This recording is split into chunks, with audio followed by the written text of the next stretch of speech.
to my students. Oh, unhappy. Okay, so the cat's not very happy to be here today. But yes, let me talk to you about week 34, class B.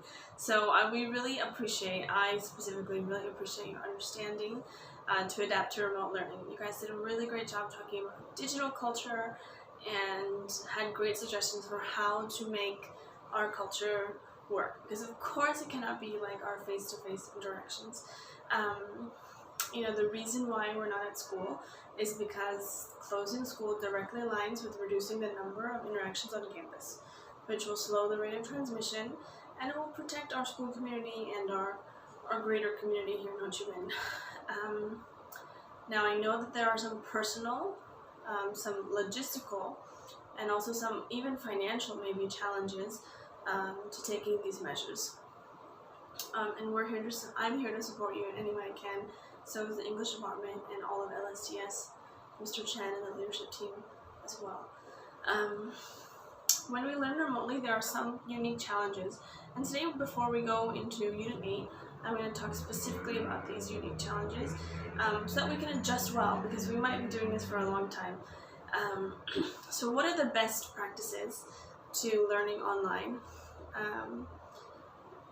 Mostly we'll be doing recordings where I will, like I'm doing now, have a video, maybe with a crazy cat jumping all over me, meowing and complaining, but we will have a schedule. And so even if maybe you're sharing a computer and you can't be on class at our normal schedule, the time where we typically have class, I suggest you make some alternative schedule.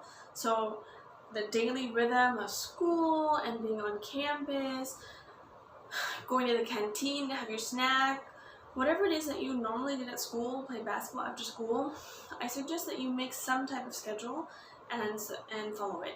So obviously playing basketball outside might not be a great idea, but exercising in your home could be an alternative, for example. It's a new environment for you guys to learn at home, and it's important to kind of recreate a peaceful space for you to be able to study and learn. I put in some plants in my classroom. You guys know I love plants. Put in my plants in my spare bedroom so that it kind of feels like the classroom, and it just looks nicer. So one part of not being in class is that I won't see you guys struggle. So self-advocacy and calling out for attention, calling out for help is going to be really important.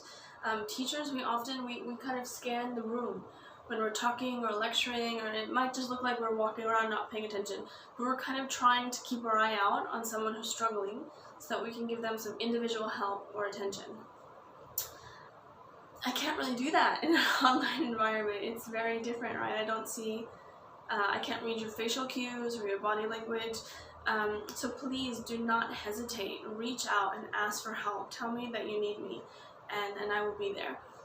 The same with technical support. Now, I'm not a magician, but we do have a support team at LSTS, so I will just message them if you're having some kind of technical difficulty, and then they'll help right away. They're really great at doing that. Another thing is, with online learning, it's really important to make sure that your work is your own work.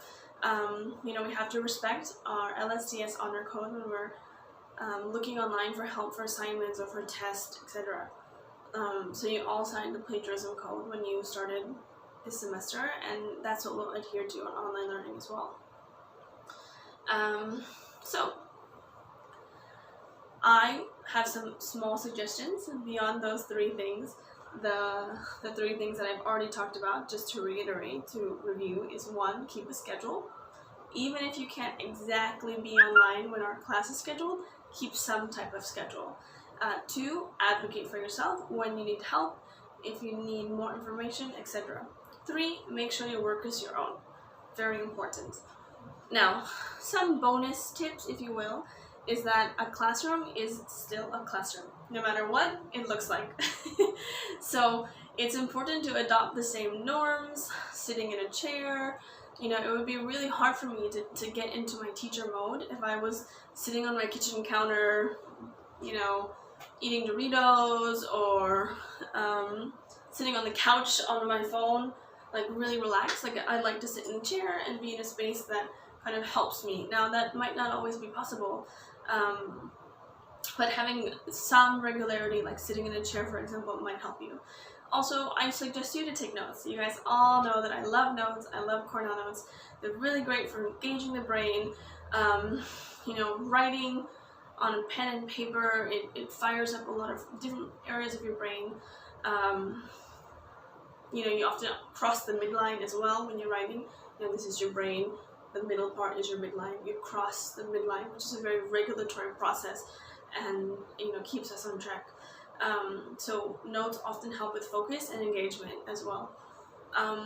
Another thing is to build on other people's questions and comments. So we all said that our digital cultural community that is healthy and vibrant should have participation. I think almost every one of you said that participation is essential. So please build on each other's questions and comments, not just my own, but your guys' as well.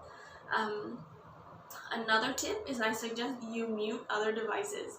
So it's really tempting to have WhatsApp or Viber or TikTok or Twitter or Instagram or Facebook open. It's really open. And for me, it's really tempting to keep the news channel, BBC or WHO, the World Health Organization, open, because I want to know what's happening. But I really suggest that you turn it off during class time. Not just my class, but all your classes. If you're watching a pre-recorded lecture, like this one that I'm having now, I suggest that you pause it periodically. One, I'm probably boring and you don't want to listen to me all the time. So if you pause and you think, well, what did Miss Hill actually say? I was getting a little bit bored because her exciting cat ran away. What was she saying?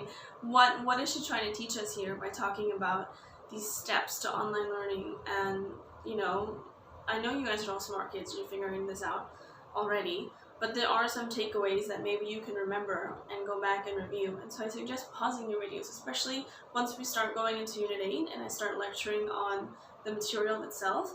It'll be really important. I suggest that after you finish the lesson that you reach out to your peers and to me. Again, participation is key, and you have to self-advocate for yourself in an online class. I might also suggest you keep track of assignment due dates, which can be, you know, hard to do. Like Canvas is a great function for that, but some teachers might give you an assignment on a pre-recorded lecture, like the one I'm talking on now. Some teachers might, you know, have an assignment due during the class, so you're not sure when or how to do it. So don't wait till the last minute to submit assignments, and make sure you upload them the way the teachers have asked for. So please don't email, for example, when you're supposed to have uploaded on Canvas. Those things are really important, and in the end of the day you might lose points about them.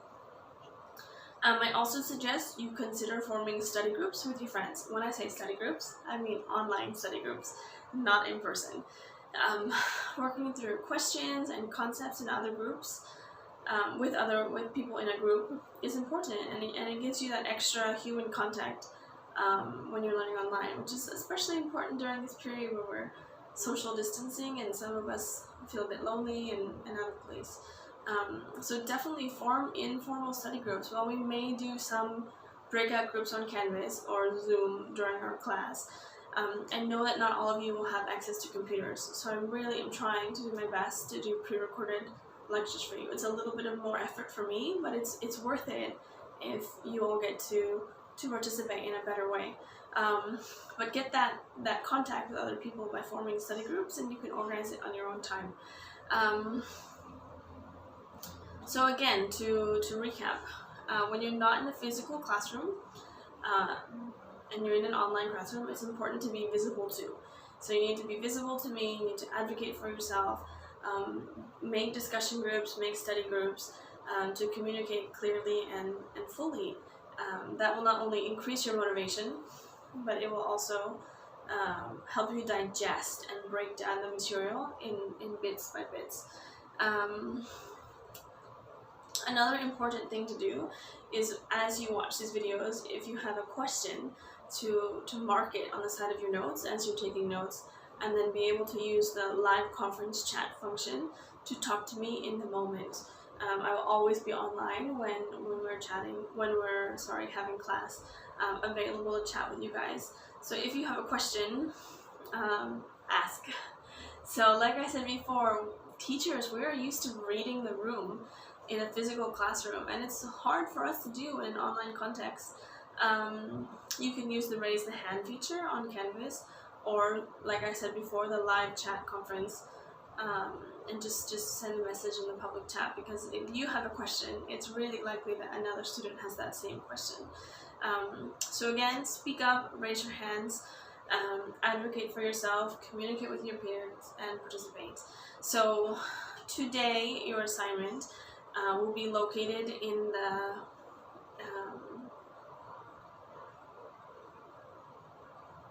I just blanked, I forgot what it's called. But your assignment will be located on Canvas, just on a Word document. And it has your tasks listed for today, which talk about engagement. Now, because we've spent 2 entire classes, 2 80-minute periods talking about this, we will have a small quiz once we start into Unit 8. They will have some questions about how our online community is going, how it's progressing, because this, of course, is class time, and I know that it's valuable for you. I know you put a lot of effort into your discussion section from yesterday's class, and I was really proud of the things you said, and also not just your ideas and strategies, but the openness and the vulnerability you guys talked about as well. I also miss the noise of the classroom. I also sometimes feel lonely, and I miss you guys. You drive me crazy, but I still miss you. You know, you're a great class. So, you know, that's an important thing to remember, that we're all here for each other, and you guys have been doing a really great job with that. So as we progress into week 34 and next week into week 35, we're going to start doing more work on Unit 8. So if some of you are interested in going ahead, I already have your vocabulary for you located also on Canvas. So your vocabulary words will be hoard, motivation, physiological, possessions, respect, self-esteem, assist, reduce, fundamental, and concept. So I want to limit it to 10 words per unit. Sometimes when we're in a physical class, we do a little bit more, but this way with just 10, we can focus on really well what we're discussing. So let me know if you have any questions. Please use your chat function as you listen to this pre-recorded lecture, and if you have questions, comments, or concerns, I really want to hear from you. So thank you again. Bye-bye. See you soon. Also, the cat is over here sleeping. Bye, guys.